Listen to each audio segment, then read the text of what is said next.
patuloy kaming magfo-focus sa iyong mga salita dahil ayaw po namin masayang ang araw na ito. Salamat, Panginoon, itago mo po ako sa iyong lukuran that I will be speaking according to your words only, O God. Lord, ikaw ang magsalita, ikaw ang manguna. Salamat, Panginoon, pinupuri ka namin, pinapasalamatan, dinadakila, pinamahal, O God. Salamat, Panginoon, sa pangalan ni Jesus.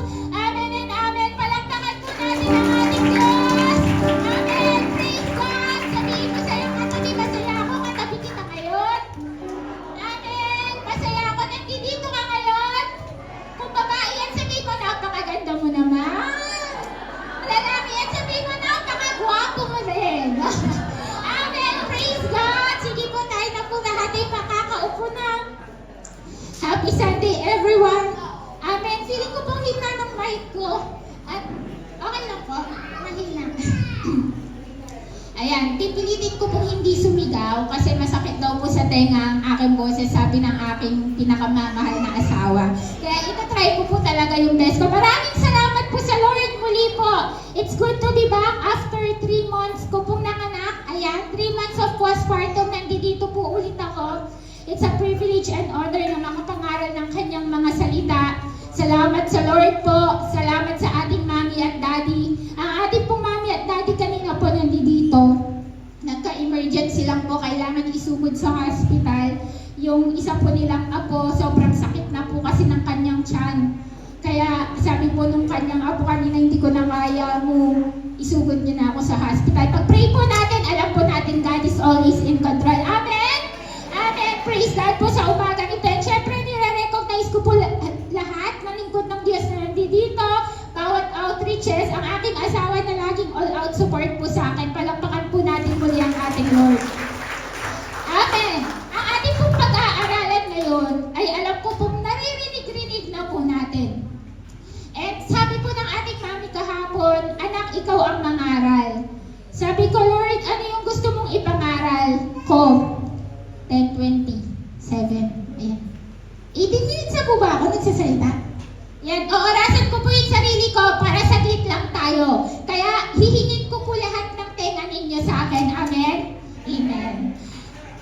Sabi po ng Lord sa akin, eto yung ipangaral. At pamamagatan po natin itong Get Your Passion Back. Sabay-sabay po natin sabihin. Ayan. Sorry po. Ayan, gusto ko po kasi Yan. Sabay-sabay po natin sabihin, 1, 2, 3. Get your passion back. Alam niyo po, itong title na to, palaban po to. Amen? Kasi, alam ko po lahat ng lingkod ng Diyos, palaban po yan. Lumalaban ka, kapatid. Alam ko po kung bakit ka nandito ngayon kasi inilaban mo ang Diyos. Kanina, no, bago tayo mag-church, ang daming salaban. Hindi na nga lang ako aatin. Diba? Pero salamat sa Diyos, ikaw at ako nandito. Bakit? Inilaban mo ang pagmamahal mo sa Diyos. Amen. Kaya sabihin ko natin ulit, you may higil. Get your passion back. Amen. Sabi po sa Tagalog, verse 1, sa anghel ng iglesia sa Efeso ay isulat mo. Dinig po ako. Ang mga bagay na ito ay sinasabi ng may hawak na 7 bituin sa kanyang kanang kamay na lumalakad sa gitna ng 7 gintong ilawan. Mas maganda po. Verse 2. Alam ko ang iyong mga gawa, ang iyong paggawa at pagtitiyaga, at hindi mo mapagtiisan ang masasamang tao. At sinubok mo ang mga nagsasabing sila'y mga apostol, ngunit sila'y hindi gayon. At natuklasan mo silang pawang mga sinungaling. Alam po ng Diyos. Mga kapatid, CGCF, JTG Churches, sinasabi ng Diyos, alam ko ang ginagawa mo. Alam ko ang pinagdadaanan mo. Alam ko ang inilalaban mo para makalapit sa akin. And praise God, yakap-yakap ka ng Diyos ngayong umaga ito. Amen! Isang kahigpit na yakap sa mga dumadaan ng problema na sa kabila ng pinagdadaanan nila, nandito pa rin sila, nag-aapoy pa rin ang pag-ibig nila sa Diyos at sinasabing, mahal kita, Panginoon. Amen!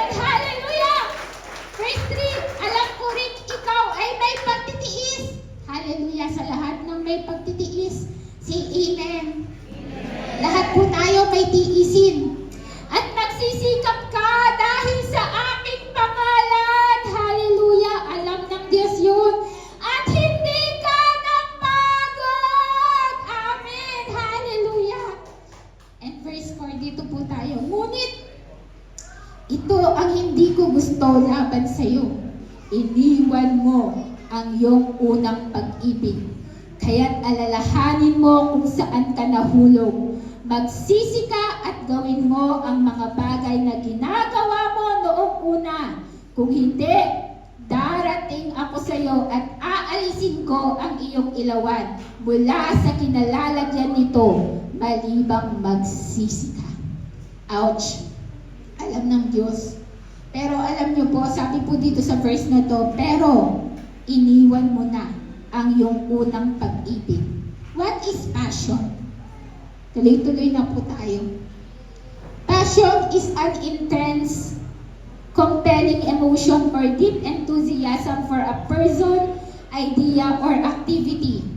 It is the driving force that inspires you to dedicate significant time, energy, and devotion to the things that gives your life. Ang sabi po, ang passion po yung kasigasigan. Kasigasigan natin, pag-ibig natin, desire natin, sa madaling salita, sa Tagalog po, ang passion ay ang apoy sa ating puso na nagtutulak sa atin na gawin ang isang bagay ng may buong pagmamahal, ng may buong dedikasyon, ng may buong katapatan kahit may mga pagsubok na dumaraan, and that is passion. And God wants us na pag-apuyin muli yung passion na yun. Kasi real talk, ang daming nangyayari sa mundong ito. Pag magbubukas ka po ng social media, nakakatakot na. Dati ang eskwelahan, sinasabi ang pinaka-safest place na pinupuntahan ng mga bata ngayon. Hindi na. Nakakatakot na. And alam niyo po, unti-unti nawawala yung gana. Bakit ganito na? Napupuno ng takot, pero tayong mga anak ng Diyos, ikaw at ako, protektado ka ng Diyos. Kasama natin ang Diyos. And God wants to remind us today, anak, get your passion back. Hindi pwedeng mawawala ang ating passion sa Diyos. Kasi alam niyo po, ito po yung madalas nakakalimutan natin, madalas na isasantabi natin. Akala natin okay lang. Yung nararamdaman nating pagod, akala natin okay lang. Yung hindi natin mag-a-attend sa church, akala natin okay lang. But unti-unti, nawawala tayo sa Lord. Unti-unti, nakakalimutan po natin yung unang pag-ibig natin sa Diyos. Naalala mo ba noon, grabe ka mag-song lead? Sa lahat po ng song leader dyan. Do you remember the first time you stand up here? Yung nag-song lead ka, pagbagkas mo pa lang ng isang lyrics, umiiyak ka na. Kasi naaalala mo gaano kabuti sa'yo ang Diyos. Grabe ka mag-challenge. Grabe ka mag-praise sa Lord. Na kapag sumasayaw ka, naalala mo yun, wala kang pakialam. Kahit parehong kaliwa yung paa mo, kahit naaapakan mo na yung katabi mo, wala kang pakialam. Kasi yun yung pagmamahal mo sa Diyos. Naaalala po ba natin yun? Naaalala mo noon, napakaaga mong dumating sa church. Wala pang tao, ikaw ang kauna-unahang nasa church. Kasi, Lord, ayokong mali, gusto kong saluhin lahat. Amen? Sa lahat po ng maagang dumating, palakpakan po natin ang Diyos. Naaalala mo ba natin lahat? Ina-attendan mo lahat ng gathering, ina-attendan mo. Kahit hindi sabihin sa'yo ni Pastor, andyan ka. Kapag may kausap ka, laging si Lord ang bukang bibig mo. Mahal na mahal ka ng Diyos. Ngayon, may kausap tayo. Sinasabi may problema ako, bigat-bigat ng problema ko. Hindi man lang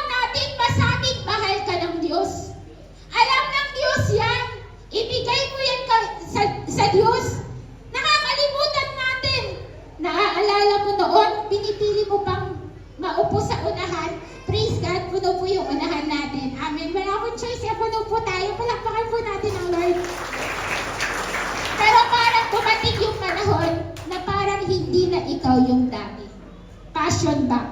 Pansinin mo, every Sunday, kung hindi po siguro, hindi po first Sunday ngayon, maraming upuan ang bakante.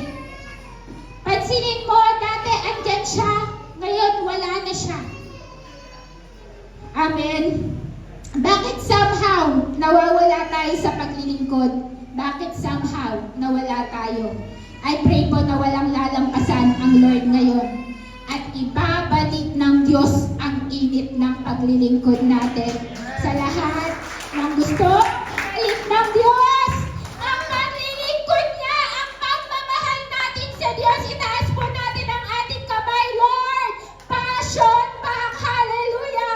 Lord, passion back, abutin mo lahat ng kamay na to in Jesus' name. Amen. Ibabalik ng Panginoon ang ninakaw ng kaaway. Ang paglilingkod na ginagawa po ng ating mami at daddy, siniseryoso po yan. Tayo po ba, seryoso pa po ba tayo sa ating paglilingkod? Siniseryoso pa po ba natin ang ginagawa natin para sa Diyos? Ngayon na nakaupo ka, seryoso ka ba na nakikinig? Amen. Baka sinasabi, sino yung maliit na boses na yun? Ngayon ko lang nakita yun. Diba? Tapos, ganyan pa siya, pinakapagalitan kami. Diba? Seryoso pa po ba natin? Amen? Seryoso pa po ba tayo sa pagpunta natin ngayon?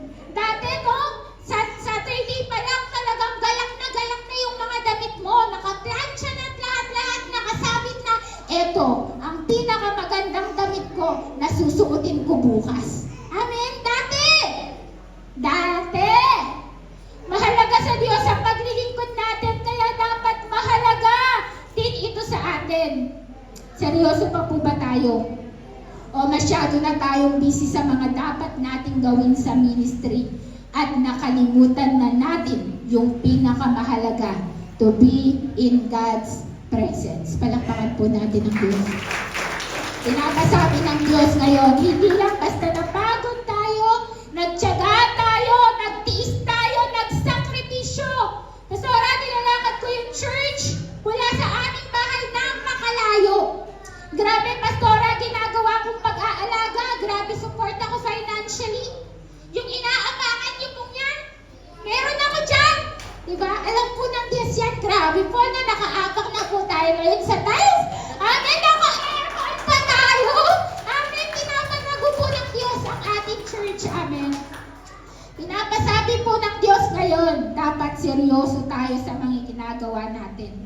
Nakikita ng Diyos lahat yan, pero ang sabi ng Lord na wala na ang una nating pag-ibig. Alam niyo po, madaming Kristiyano ngayon, physically nasa church, pero mentally wala po dito. Asa na po yung mga workers? Hindi ko po makita yung mga workers. Nag-aasikaso sa baba. Siguro po pag sa Word of God dito po, no? Matagal na tayo, naglilingkod na, may ginagawa na sa church. Why do we need to remember our first love? Dahil makakalimutin po tayo. Minsan, no, may kausap tayo, naranasan nyo na yun, kapag nandiyan na yung kausap ko, ano nga kasi sasabihin ko sa'yo? Makakalimutin po talaga tayo, no? Aminin po, kahit mga bata po, nung pagkapanganak ko po, grabe po dating organize ko po, alam po yan ang asawa ko. Pero nung pagkapanganak ko, makakalimutin ko, hindi ko na alam kung saan ko nilalagay yung mga gamit. Ganon din po tayo mga Kristiyano. Kaya tapikin mo yung katabi mo, huwag kang makakalimutin. Amen? Huwag kang makakalimutin. Amen? Maging sa pagmamahal po natin sa Lord, may mga pagkakataong nakakalimot tayo. Why? Because we lose our passion. Matthew 24 verse 12, lalaganap ang kasamaan at dahil dito, manlalamig ang pag-ibig ng maraming mananampalataya. Kung may one thing na hindi natin iaalaw sa buhay nating Kristiyano, na hindi natin papayagan manakaw ng kaaway, ay ang nakawin ang pagmamahal, passion at apoy natin sa Diyos. Mga kapatid, kung may isang bagay na hindi natin iaalaw, huwag nating hayaang manakaw ng kaaway ang pagmamahal natin sa Diyos. Hallelujah. Nasa church nga pero wala ng apoy. Galak at nasa nasa na maranasan ang Diyos. Casual na lang po lahat. Too much busy to the kingdom, but not to the king. Maraming wala ng apoy sa kadahilan ng wala ng pagnanasa sa mga bagay na patungkol sa Diyos. Basic, kumusta po yung prayer life natin? Yung worship, yung pagsamba natin, yung pagbabasa natin ng salita niya. May mga time pa po ba tayo or mas marami na tayong time? Mag-Facebook? Hello? Mag-TikTok? Hello? Mag-Netflix? Magtatapos tayo ng mga episode? Hello? Pero sa Panginoon, laging mamaya na lang or bukas na lang. Passion, masinhing pagnanasa. Dito na po tayo sa ating mga points. Ang haba-haba po ng intro ko. Ang dami pa po pero gusto ko pong lampasan. Alam ko pong may gagawin ng Diyos ngayong umagang ito. Alam niyo po, we may still attend church, pray, read the Bible, and serve in ministry. But our hearts are no longer captivated by Jesus. We continue doing the right things outwardly. Nandiyan ka, kunwari nakikinig ka, pero malayo na pala ang iyong isipan. Nandoon ka na pala sa anong time kaya matatapos, anong kakainin mamaya, saan kaya ako pupunta mamaya, magmumol kaya ako mamaya, kasi ang init. Diba? Hello? Mga kabataan, kahit bago pa lang kayo, diba?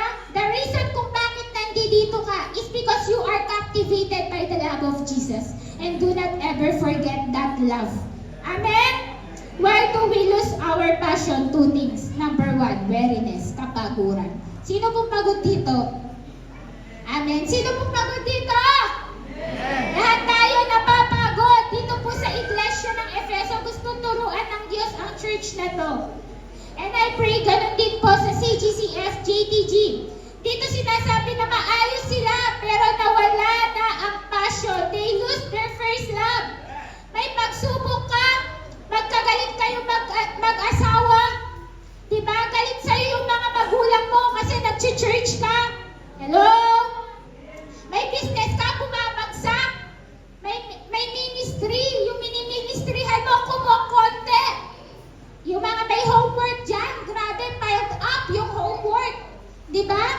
Ang pagod sa trabaho. Diba? Shifting yung schedule mo.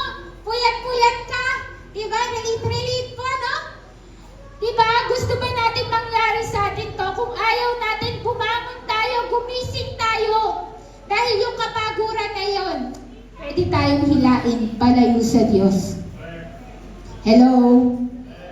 Pag nanay ka, pagod na pagod ka, gigising ka na maaga, lahat ginagawa mo, tapos titignan mo yung relo, gabi na. Diba? Nararanasan ko na po yun ngayon sa dalawang bata. Grabe po ang pagod ng mga ina. Maging sa mga tatay, di ba? Yung mga tatay naman yung mga bunganga ng mga asawa. Di ba? Nakakapagod! Tama po. Kasi no, yung mga nanay gumagawa na nga, salita mo din ang salita. Kaya napapagod din yung asawa. Di ba? Alam niyo po, habang nag-aaral po ako, umiiyak po ako kasi binalik ako ng Diyos dun sa una kong paglilingkod. For 7 years po, nauna po ako sa ating church sa CGCF JTG hanggang Bulacan. From Pampanga po, almost 3 hours yung tinatravel ko everyday. 3 hours papunta, another almost 3 hours pa uwi. Monday to Friday, nag-work po ako, Saturday to Sunday. Pupunta po ako ng church. Tapos during those days, aalis po ako ng maaga kasi hinahabol ko yung fellowship, yung Bible study. Excited na excited po ako. Binalik po ako ng Diyos doon kasi doon ako unang na-in-love sa Lord. Commute lang po ako din, wala pa kaming sasakyan. Ngayon lang po kami biniyayaan ng Lord ng sasakyan. Kailangan may asawa na eh. Sa tamang edad ko mga kabataan. No? Tapos sabi ko, pagkababa ko po ng van, magbabas po ako, nakatayuan po ako. Yung pagtayo ko po, almost an hour. Tapos siksikan pa yan. Dinuin nyo ba napakaliit ko? Dami ko kaya kasi ako po yung tao. Gusto ko, kompleto yung gamit ko. Kaya kahit hindi ko kailangan dadalhin ko. Kasi in case, di ba? Girl Scout eh. Yun po yung setup ko.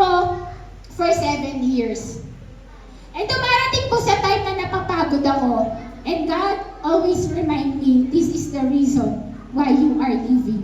We are living for Jesus. We are living for God. And I'll go back, hindi ko ipagpapalit yung paglilingkod ko po na yun. Every time sabi ko, okay lang Lord, okay lang masiksikan. Kasi ang arte-arte ko po eh. Isa po sa kaartihan yung inalis po sa akin ng Lord nun. Diba? Kung sino-sinong katabi mo sa bus, tapos yung mga amoy araw, okay lang. Basta makapaglingkod ka sa Diyos. Diba? Andito po tayo ngayon. Dati po yung church natin, walang aircon. Okay lang! Kasi mahal natin ang Diyos. Diba? Grabe naman. Alam mo yung bago ka pa lang, tapos grabe naman. Napakainit naman dito sa church na to. Okay lang. Kasi nagmamahal tayo sa Diyos. Amen. Kaya natin pagdaanan lahat ng yan. Ganun talaga. Kung titignan ko po yung sitwasyon ko po noon, madalas po akong mapagod physically or emotionally, lalo na pag napagalitan ako ng boss ko, lalo na kapag alam mo yung Monday to Friday, tapos wala kang pahinga, tapos Saturday, pupunta ka ng church, okay lang, sabi ko, if titingin ka sa sarili mo, maghihina ka talaga. Tignan po natin yung sarili natin, maghihina talaga tayo. Pero tignan natin ang Diyos. Huwag kang titingin sa kahinaan mo. Tignan mo ang kalakasan ng Diyos. Why? Dahil kapag tumingin ka sa kahinaan natin, bibigay talaga tayo. Kapag tumingin tayo sa pagsubok natin, bibigay talaga tayo. Alawan na, kapag tumingin tayo sa sitwasyon natin, bibigay tayo. Pero kapag tumingin ka sa Diyos, na nagbibigay ng lakas sa'yo, na nagpapalakas sa'yo, na sa tuwing may kailangan ka, hindi mo pera, tinitignan mo pera ng Diyos. Lalakas ka, kapatid. Na sa tuwing nanghihina ka, hindi mo sarili yung titignan mo, ang Diyos na nagbibigay sa'yo ng kalakasan. Lalakas ka, kapatid! Because Jesus is everything. Jesus is everything. Recharge like a phone. Huwag mong tanggapin na ikaw ay pagod na, bagkus makita mo ang lakas ng Diyos sa buhay mo. Lahat ng yon gagawin natin dahil mahal natin ang Diyos na siyang lahat-lahat at kasapatan natin sa ating mga buhay. Number 2, routine. Alam ko yung mga gawa, alam ng Diyos lahat. Pero minsan napapagod tayo dahil paulit-ulit na lang. Every Sunday, naranasan niyo na po ba yun? Every Sunday, alam mo yung flow ng program. Ulit-ulit na lang, routine na lang. Sino po yung napapagod sa routine? Nakakapagod po yun, di ba? Mga nanay, no? Nakakapagod po yung routine, no? Yung pagising sa umaga, magluluto, mag-aasikaso ng mga bata, magpapaligo, iiyak yung isa, iiyak naman yung isa, tulog yung isa, gising yung isa, magigising na yung isa, matutulog yung isa. Hi! Routine. Kapag mapapagod po, nagpapatuloy, di ba? Nagpapatuloy po sila, nagsisipag gumagawa, pero nalungkot ang Diyos kasi out of habit na lang, but not out of love. Pero naranasan niyo po yun, mga kapatid ko sa Lord, na kapag yung ginagawa mo kahit ulit-ulit na, pag mahal mo yung ginagawa mo, nagko-continue ka. Amen. Nagpapatuloy ka. Amen. Hindi ka tumitigil. Amen. And that is our love for the Lord. Magpapatuloy tayo kahit ano man ang nangyari, dahil alam natin mahal natin ang Diyos. Amen. Huwag lang natin gawing trabaho ang mga bagay na ginagawa natin para sa Diyos. Dapat passion natin. Kapag ginagawa na lang natin ang isang bagay na trabaho na lang, wala ng glory ang Lord. Para di mapagalitan sa mga pastor, wag na lang, hindi tayo naglilingkod sa mga pastor natin. We are serving to God. Ang lahat ng bagay na ginagawa natin sa ating mga pastor, paglilingkod natin yan sa ating Diyos. Ang buhay routine yan. Pero ang paglilingkod, hindi. Dahil kapag naglilingkod tayo, may excitement, may joy, may galak sa puso.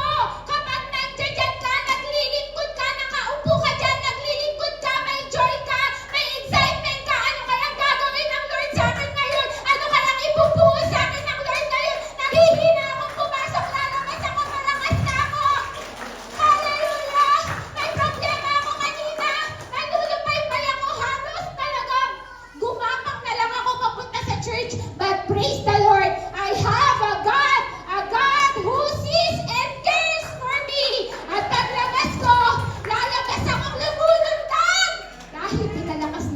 Diyos ko.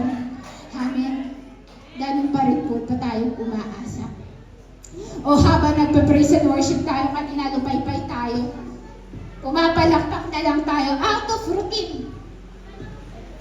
Wala nang love, wala nang joy. Hello?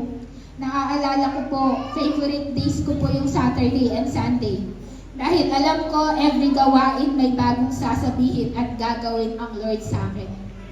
Every time na may Saturday po na gigising ako madaling araw, Lord, pagod ako, pwede bang malita ko? Tapos there comes to a point na nagpadala ako, tapos alam mo yun, kulang. Kaya kapag naiisip mo yun, huwag ka nang mag-attempt kasi may makukulangan sa sarili mo. And there, alam mo na kapag may pumipigil sa'yo, may gagawin na bago ang Diyos sa'yo. Kapag may pumipigil sa'yo, may malaking nakaadyang gagawin sa'yo ang Diyos. Kaya ikaw at ako, ilaban natin yung passion natin. Mahal ko ang Diyos, ilalaban ko to. Kasi alam mo, at the end, alam mo yun, yung finish line mo fulfilling. Because your purpose, ginagawa natin para sa ating Diyos. Narinig ko na yan. Diba? Hindi ko na. Diba? Ginagawa po ba natin? Alam mo, para di tayo magsawang maglingkod, gawin natin para sa Diyos. Kasi kapag para yan sa Diyos, magka-problema man tayo, sa Kanya yung hawak natin. Wala ka man pera, magtitiwala ka sa Diyos. May problema ka man sa pamilya mo, Lord, ikaw na ang bahala.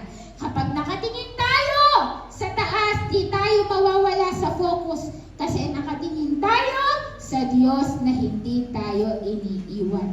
The battle belongs to the Lord. Ayaw ng Lord ng paulit-ulit na lang. Wala nang ibang musician kaya ako tutugtog. Walang ibang magtuturo kaya ako nagtuturo. Walang ibang tatayo kaya ako na lang. Hindi natin trabaho yan. Kapag ginawa natin trabaho yan, di sarili natin hindi malulugod sa ginagawa natin. Lahat ng bagay na yan, ginagawa natin dahil mahal natin ang Diyos. Amen. Praise God. Palakpakan po natin ang Diyos. Second point, signs that you already lose your passion to the Lord. Kulang po to. Number 1. The reason kung bakit tayo nawawala yung passion dahil sa kapaguran, dahil sa routine. And ano po yung sign? Symptoms, di ba? Ito na ba ako? Ako na ba to? Nawawala na ba yung passion ko sa Lord? Number 1, we are contented with an average relationship with the Lord. Average na lang, okay lang. Casual na lang tayo sa Lord. Oy pare, ganun na lang tayo, no? Diba? Wala nang Father. Yung nagmamahal kasi ng totoo sa Lord, on fire yan. Excellent yan, hindi lang average. Basta ako, saved by grace. Oo nga, ba't ba nga kapatid? Sinabi ng Lord, kapag totoo nating naiintindihan that we are saved by grace, grabe tayo. Magliliyab ang pag-ibig natin sa Diyos, maglilingkod tayo ng on fire. Why? Because alam natin, ang grasya ibinigay sa atin, hindi man tayo karapat-dapat, pero inabot niya tayo dahil ikaw at ako ay mahal na mahal ng Diyos. And that is grace, undeserving. We are undeserving. But yet, loved by a perfect God, by a perfect Father. Kaano man tayo kadumi, sino man tayo, mahal na mahal tayo ng Diyos. Kaya ikaw at ako, dapat yung magmamahal na yun, nagliliyab sa Diyos. Naiintindihan natin, kinahabagan lang tayo, kaya tayo nandito. Sakto lang yung relationship natin sa Diyos pag nawala na yung passion. God is just part of our life, of our daily routine. He is just a part. Kapag average tayo. He is not my life. May differences po yun. Pag Jesus is our life, and Jesus is just a part. Kaya alam po natin, parte na lang po ba ang Diyos sa buhay natin. Number 2, not serving Him with energy and enthusiasm. Walang lakas at kasigasigan. Lord, i-rebuke mo ko kung ganito ako. Nawawalan na ng gana, nagiging responsibilidad na lang. ating pag-a-attend. Nag-church para lang mapawi yung uhaw. Nag-worship, wala nang kagana-gana. Hello? Nagtuturo, wala nang kagana-gana. Tumatanggap ng assignment sa Lord. Pero ginagawa ito ng walang kagana-gana. Tingnan mo yung katabi mo, baka wala ng gana yan. Nananaglay na sa Diyos. Kumusta ka? Okay lang. Okay lang po. Di ba? Excited pagdating sa ibang bagay, pero pag-usapang Lord, walang kagana-gana. Not serving Him with energy and enthusiasm. Number 3, going through the motion spiritually. Sumusunod na lang sa agos. Alam niyo po yun? Magpa-Bible study tayo. Sige. Youth service, sige. Midweek service, sige. Sunday, attend ka, sige. Pero wala na. Wala nang puso. Hello? Wala nang puso. Lord, bring that fire again. Naalala mo, dati every time makakarinig ka na may gawain, yung puso mo lumulundag sa tuwa, lumulundag sa saya. Dahil alam mo, a-attend ako doon, may gagawin ng Diyos sa buhay ko. Amen? Number 4, ito po yung pinakadelikado, toying with sin. Nakikipaglaro ka sa kasalanan. Repent now, sin later. Wala nang conviction, walang tunay na paghingi ng tawad at pagsisisi. Gumagawa ng kasalanan nang wala ng conviction. Why? Because ine-enjoy na natin ang kasalanan. Tinatambayan na natin ang sarap ng bawal. Hello?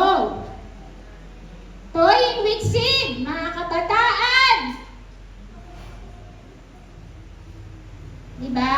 Mga anak ng Lord, tigil na po natin. Kasi ang kasalanan at ang Diyos hindi pwede magkaisa.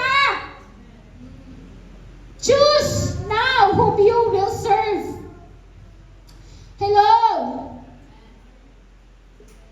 We cannot enjoy the presence of God if we are still enjoying sinning. Spiritual breakthrough is impossible for those toying with sin. The goal is not to be happy. The goal is to be holy. Mga manggagawa ng Lord, this is the thing na laging pinapaalala sa atin ng Diyos. The goal is not to be happy. The goal is to be holy. Let's maintain our holiness. 1 Timothy 4 verse 7, do not waste time arguing over godless ideas and old wives' tales. Instead, train yourself to be godly. Huwag mong pag-aksayahan ng panahon ang mga walang kabuluhang alaman na sabi-sabi lang ng matatanda. Sa halip, sanayin mo sa kabanalan ang sarili mo. There is a call for holiness. There is a call for holiness because God is holy. At dahil anak niya tayo, amen, pabanalin po natin ang ating mga sarili. Number 5. Hello? Diyan pa po ba tayo? Amen. Alam niyo po, sa lahat ng tinatamaan, praise God. Sa lahat ng may conviction pa, alam mong ikaw yun, ako yun, Lord, at sakit nun, praise God. Tumatalag pa yung salita ng Diyos sa buhay natin. Pero kapag alam mo yun, hindi ako yun, hindi ako yun, in denial, mag-alala na po tayo. But praise God, alam kong sabay-sabay tayong tinuturuan ng Lord ngayon. Palakpakan po natin ang Diyos. Amen. Content without Jesus. Kontento na walang panalangin, walang Bible reading, walang worship araw-araw. Kontento na wala si Jesus. Pag Sunday na lang Kristiyano, kasi pag Sunday na lang, nakakapag-pray, nakakapag-worship. Buti na lang talaga may Sunday. Hello? Number 6, ignores teaching and conviction. Ayaw nang magpaturo. Ayaw nang magpa-counsel. Gagawin lang ang gusto. Pag pinabawalan, nagagalit. Nawawala sa church, lumalaban. Hihingi ng payo pero ayaw sumunod. Hello? May conviction pero pilit dinalabanan. Gawin mo to anak dahil ayaw natin nilalabanan natin natin ang instructions ng Lord. At dito po tayo magtatapos. Yay! Palakpakan natin ang Diyos. Maraming salamat na ninyo. Amen. Sa lahat ng nabanggit na yun, how to recover your passion for Jesus. Number 1, sabi po sa verse 5, kaya't alalahanin mo kung saan ka nahulog. Number 1, remember where you have fallen. Alalahanin mo kung saan ka nahulog. Alalahanin mo kung saan ka nahulog! Dati mahal na mahal mo ang Diyos. Harapin ka man ng sibat, harapin ka man ng kung sino-sino, gagawin mo ang lahat. Makasamba ka lang sa Diyos, makapaglingkod ka lang sa Diyos, makapunta ka lang sa church. Ngayon, konting sundot lang. Uy, huwag ka nang pupunta. Sige na nga. Remember therefore where we have fallen. Tanggalin na natin yung yabang. Why? Marami kasi ngayon nagde-deny. Sinasabing malakas pa sila pero alam naman nila na nanghihina na sila. Mga kapatid ko sa Lord, ito yung bagay na itinuro sa akin ng Diyos. Kapag naghihina ka, magsabi ka. Kasi hindi malalaman na nanghihina ka kung hindi ka magsasabi. Yes? Yes? Alam ng mga pastor natin, nararamdaman nilang panghihina natin. But iba, when you are the one, ikaw yung aamin. Bakit? Kasi sa pag-amin, doon tayo unang itatayo ng Diyos. When there is admission, when you face the truth will set you free. Amen. Remember where you have fallen. Alalahanin mo yung unang inlove mo sa Lord. Yung unang mong sayaw sa Lord. Grabe passion mo sa pagkigitara. Halos katabi mo yung gitara sa pagtulog mo. Naalala mo yung pagsishare mo ng gospel, lahat ng sinasabihan mo. Mahal siya ng Lord. Alalahanin mo kung saan ka nahulog. Kung kailan ka nanghina. Sa kasalanan ba yun? Sa kahinaan mo ba yun? Sa kayabangan ba natin yun? Sa pera ba? Sa maling relasyon? Sa katamaran? Sa pamilya, pinipigilan ka? Sa tropa mo, huwag ka nang mag-church. Alalahanin natin para alam natin saan tayo mabangon ng Diyos ngayon. Evaluate yourself. Desire and decide to get back. Desire and decide to get back. Because that's the way to get our passion back. Didesisyonan natin. Hindi mga pastor natin, anak, you need to get your passion back. No! You, ako, you, myself, and I. Sarili natin ang magdidesisyon, mga kapatid. Admit it. Magpakatotoo po tayo ngayon. Ask God sa mga bagay na dedesisyonan natin. Gusto mo ba o gusto ng Diyos? Kalooban mo ba o kalooban ng Lord? Pangarap mo o pangarap ng Diyos? Maging totoo tayo sa Diyos. Number 2. Tatlo lang po to. Repent. Repent. Kaya't alalahanin mo kung saan ka nahulog. Magsisi ka. Palakpakan nga po natin ang ating Diyos. Hindi lang pa po ba tayo? Magsisi ka. Nawalan ako ng pera. Naalala ko nung nawalan ako ng pera.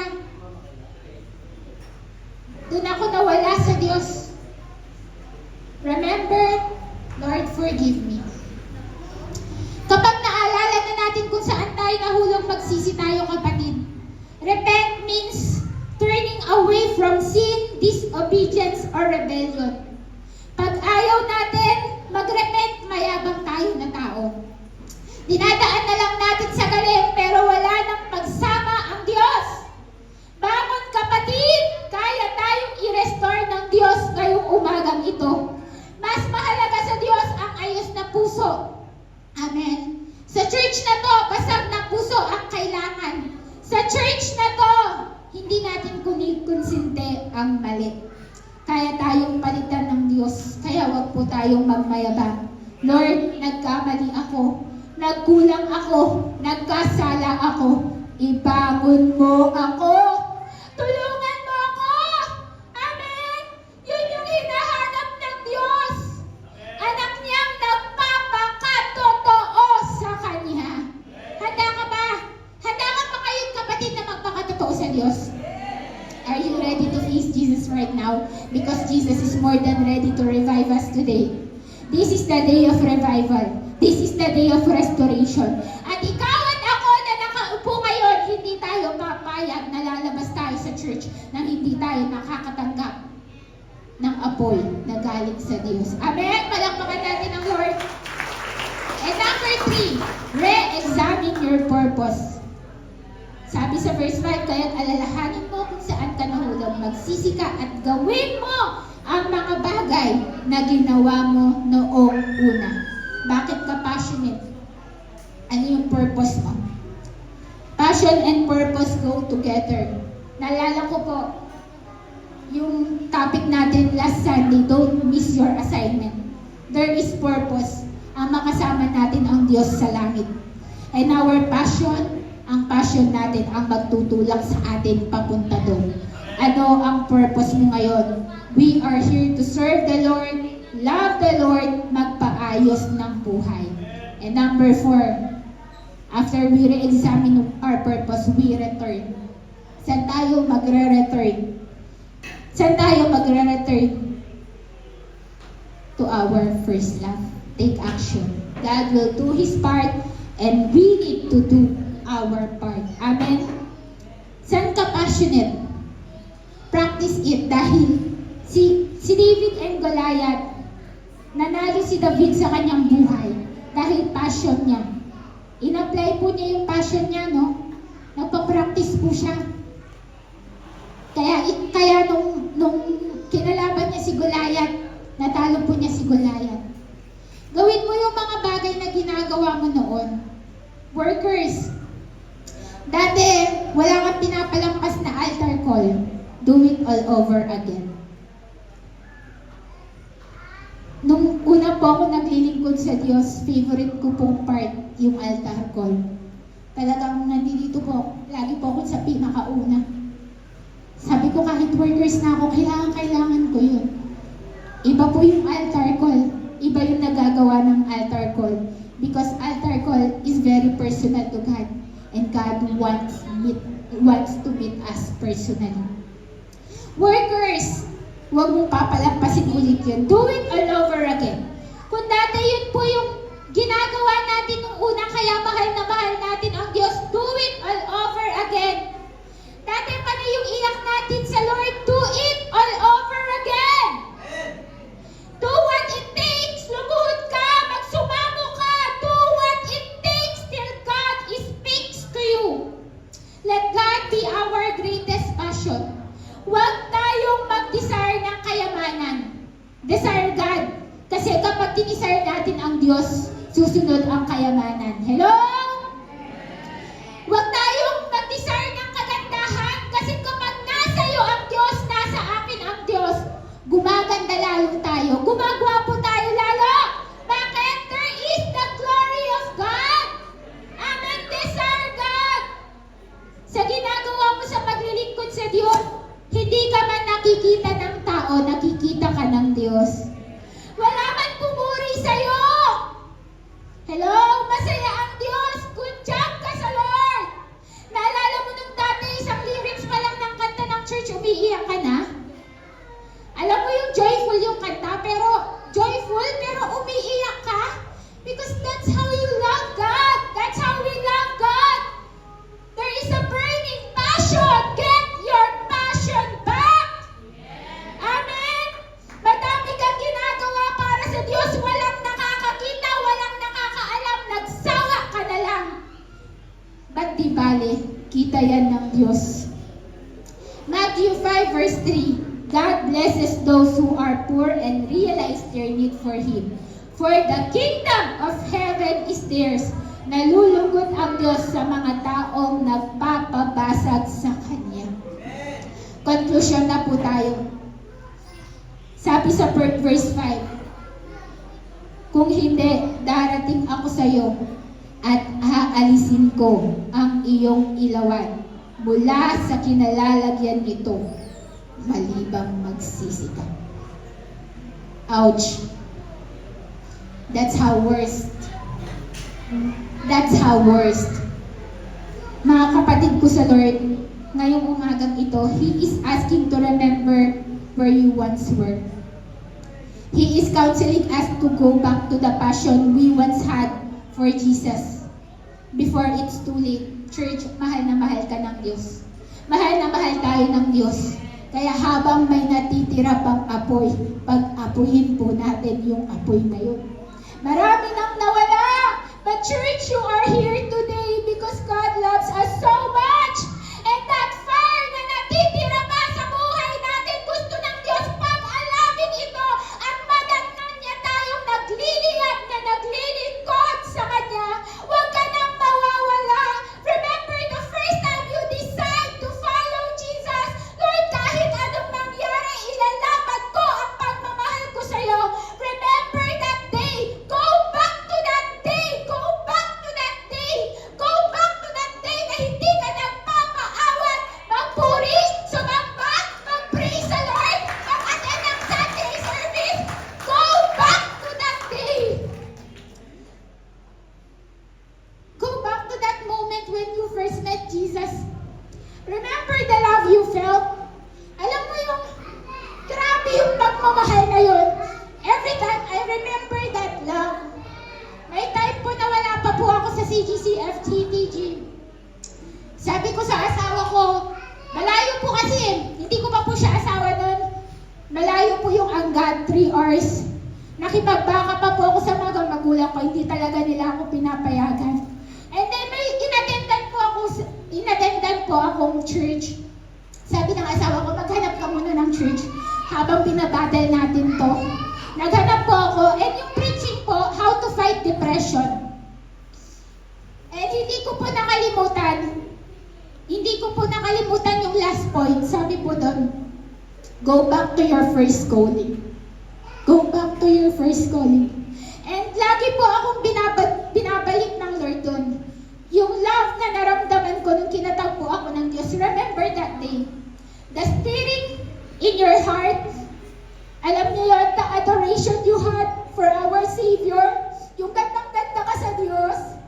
Remember that day. Yung nakikita mo sa Diyos sa krus ng Kalbaryo na para sa pagmamahal niya sa iyo at sa akin. Alam mo yun yung andumi-dumi natin. Alam mo yun, makasalanan tayo, dami natin pagkukulang. Yet tinawag ka. Tinawag ako sa iyong pangalan at sinabing, anak, mahal na mahal kita. Remember that day, mga kapatid. And having that in our memory, He wants us to return. He wants us to come back to Him. To come back to our first love, to the place and time in our lives to where He was everything to us.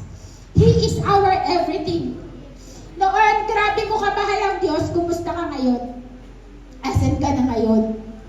Asan na tayo ngayon? Satisfied ka na ba? Satisfied ka na ba? Hello? Namamatay na ba ang ilawan mo? Today is the day God wants to restore that. Revive and heal us. Remember where you have fallen. Nasaktan ka niya? Nasaktan ka? Hindi ka makapagpatawad. Remember where you have fallen. Magagalingin ka ng Diyos. Hindi mo kailangan humingi siya ng tawad sa'yo. Kailangan mo ang Diyos na nagpapagaling ng sugat. Amen? Make your new. He wants to make us new. Return to Him. When was the last time na umiyak tayo sa Diyos? Amen. Hallelujah. When was the last time na umiyak tayo sa Diyos? When was the last time na naranasan natin? Jesus is speaking to us. Kailan yung huli na alam mong nalugod ang Diyos sa buhay mo? Ulitin ko po ito. Kailan yung huli na alam mong nalugod sa'yo? Nalugod ang Diyos sa buhay mo. Naalala ko po yung kanta to. Na LSS po ko. Sabi po nung kanta, nothing else matters. My one desire to you, to worship you, I live. Kung hindi po tayo sasamba sa Diyos, hindi tayo mabubuhay. Hindi tayo mabubuhay ng payapa. Walang kapayapaan, walang kagalakan, magulo ang buhay. Nasa iyo man ang lahat, may pera ka, may sasakyan ka, may bahay, kung wala ang Diyos. Walang kwenta ang lahat ng yan. Because the reason we live is to worship Him. We are a worshiper of God. Palakpakan po natin ang Diyos sa oras na to. Ngayon, amen. Sa oras na to, ngayong araw na to, sa lahat ng nagdi-deserve, ibalik ng Diyos ang passion mo, tumayo ka ngayon. Sa lahat ng nagdi-deserve, ibalik ng Diyos ang passion mo, tumayo ka ngayon. Nakikita ng Diyos, nakikinig siya sa'yo. This is the time to worship the Lord. This is the time na wala tayong iisipin kahit anumang bagay. It is a dealing with you.